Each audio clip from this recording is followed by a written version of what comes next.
नमस्कार बच्चों, आज का अपना लेक्चर नंबर 17 है। चैप्टर 8 हम लोगों ने स्टार्ट किया हुआ था। लास्ट जो टॉपिक किया था that is demerits of joint stock company. आज का जो न्यू टॉपिक है that is types of companies. 2 types की हमारी कंपनीज होती हैं, private company and public company. इन दोनों का जब हम डिफरेंस पढ़ते हैं तो हमें क्लियर हो जाएगा कि प्राइवेट कंपनी क्या होती है और पब्लिक कंपनी क्या होती है। फर्स्ट ऑफ ऑल मीनिंग करेंगे हम।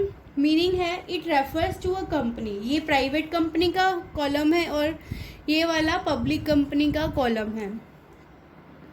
Private company it refers to a company whose shares can not be sold to the general public, मतलब ट्रेड प्राइवेटली। कि जो प्राइवेट कंपनी के शेयर्स होते हैं या डिबेंचर्स होते हैं आम लोगों को इशू नहीं किए जाते, ठीक है। Can not be sold to the general public. In case of public company it refers to a company who shares can be traded by members of general public. सामान्य लोगों को शेयर्स और डिबेंचर्स इशू किए जाते हैं। ये तो हो गया मीनिंग इनका कि होता क्या है, ठीक है। और अगर प्राइवेट कंपनी पूछे तो प्राइवेट कंपनी एक ऐसी कंपनी है जो उसके आर्टिकल और ऑफ एसोसिएशन के द्वारा बनती है। उसका सेक्शन है 2 subsection 68 of companies act 2013। Section 2 subsection 68 आपकी बुक में लिखा हुआ है, उसको रीड आउट कर लेना। और जो पब्लिक कंपनी का सेक्शन है section 2 subsection 71 of companies act 2013। Minimum members और maximum members. Minimum member private company में कम से कम 2 लोग जरूर होने चाहिए, ज़्यादा से ज़्यादा 200 मेंबर्स हो सकते हैं। जो पब्लिक कंपनी है उसके मिनिमम मेंबर्स हैं 7 और मैक्सिमम में उनकी कोई लिमिट नहीं है। ऑल ओवर इंडिया वो फैले हुए होते हैं, ठीक है, अनलिमिटेड होते हैं। ये तो हो गया minimum numbers and maximum numbers. Number of directors मैंने आपको बताया था जब ये चैप्टर हमने लेसन स्टार्ट किया था उसमें कि जो कंपनी का जो ओनर है और जो डायरेक्टर है वो अलग अलग होते हैं। ओनर तो वो होते हैं जो पैसा को इन्वेस्ट करते हैं कंपनी में, और डायरेक्टर वो होते हैं जो ओनर्स का रिप्रेजेंटेटिव होते हैं, उनकी तरफ से कंपनी को चलाते हैं। अब प्राइवेट कंपनी में कितने डायरेक्टर्स हो सकते हैं? एटलीस्ट 2, ठीक है। कम से कम 2 डायरेक्टर्स होना जरूरी है, मिनिमम 2 और यहाँ पर मिनिमम नंबर्स ऑफ डायरेक्टर्स है 3। मिनिमम है ये, minimum 2, minimum number of director is 3। Transfer of share. अब जब प्राइवेट कंपनी में जनरल लोगों को शेयर्स और डिबेंचर्स इशू ही नहीं किया जाता तो उनको अलाउड भी नहीं है कि वो अपने शेयर्स किसी और को बेच दे बिना कंपनी के परमिशन के। No freedom. Transfer of shares पे उनकी फ्रीडम नहीं है, ठीक है। जो उनका नाम रजिस्टर्ड है, जिस नाम से रजिस्टर्ड है उसी के पास वो शेयर्स होने ज़रूरी हैं। पब्लिक कंपनी में ऐसा होना ज़रूरी नहीं है। मैंने अगर शेयर्स खरीदे हैं तो मेरे को पैसे की ज़रूरत है तो मैं आराम से किसी भी अन्य व्यक्ति को, पर्सन को मेरे शेयर्स बेच कर पैसा ले सकती हूँ। That is free. Transferability of shares is free. Next is invitation to public.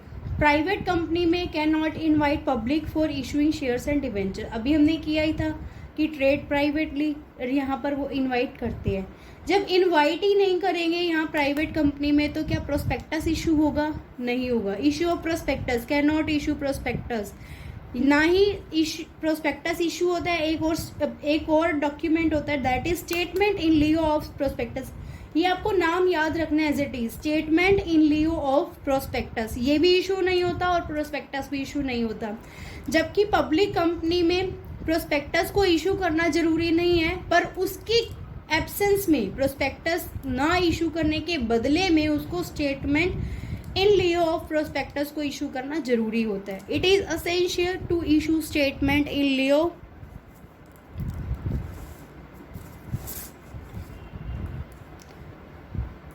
It is essential to issue statement in lieu of prospectus in the absence of prospectus, ठीक है। अब है सुफिक्स। सुफिक्स क्या होता है? जैसे हम इंग्लिश में पढ़ते हैं ना, प्रीफिक्स और सुफिक्स। प्रीफिक्स, और हिंदी में पढ़ते हैं उपसर्ग और प्रत्यय। ठीक है, तो ये वही वर्ड है कि किसी भी कंपनी के नाम के लास्ट में क्या लगेगा, सुफिक्स। प्राइवेट कंपनी है तो प्राइवेट लिमिटेड लिखा होगा, प्राइवेट के लिए पीवीटी डॉट लिमिटेड। ठीक है, ऐसे ही पब्लिक कंपनी के लास्ट में लिखा होना चाहिए only limited. Minimum paid up share capital, private company की मिनिमम पेड अप कैपिटल है 1 लाख रुपीज और पब्लिक कंपनी की मिनिमम पेड अप कैपिटल है 5 लाख रुपीज। यहाँ पर ये आएगा लाख, मिनिमम 1 लाख और पब्लिक कंपनी में 5 लाख।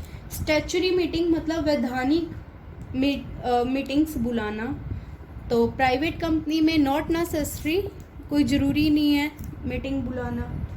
ठीक है, और यहाँ पर असेंशियल है, नेसेसरी है to call statutory meeting. Right of giving loan मतलब लोन को देने का अधिकार, डायरेक्टर्स को लोन देने का अधिकार। Can give loan without permission of central government, बिना सेंट्रल गवर्नमेंट की बिना परमिशन के डायरेक्टर्स को लोन दिया जा सकता है। यहाँ दिया जा सकता है तो ऑब्वियसली यहाँ पर नहीं दिया जा सकता ना, तो यहाँ पर लोन दिया जा सकता है but with the approval of central government. यहाँ पर without permission of central government दे सकते हैं, विदाउट है यहाँ पर, without permission of central government, और यहाँ पर with permission of central government. ठीक है, अब यहाँ पर आज आपका चैप्टर खत्म हो गया।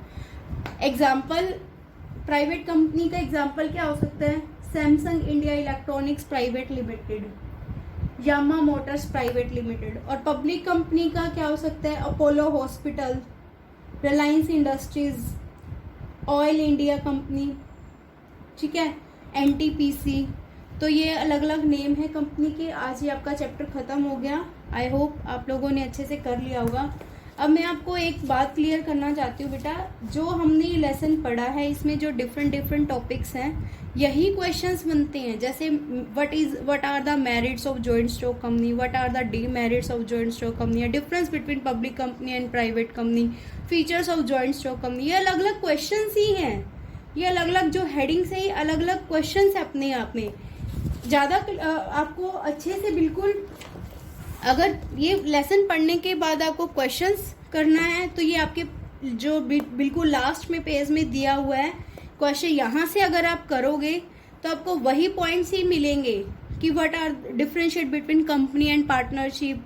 ठीक है, आप लोगों को ये क्वेश्चंस करने हैं और बाकी तो आप लोगों को मैंने ये सारा करवा ही दिया चैप्टर।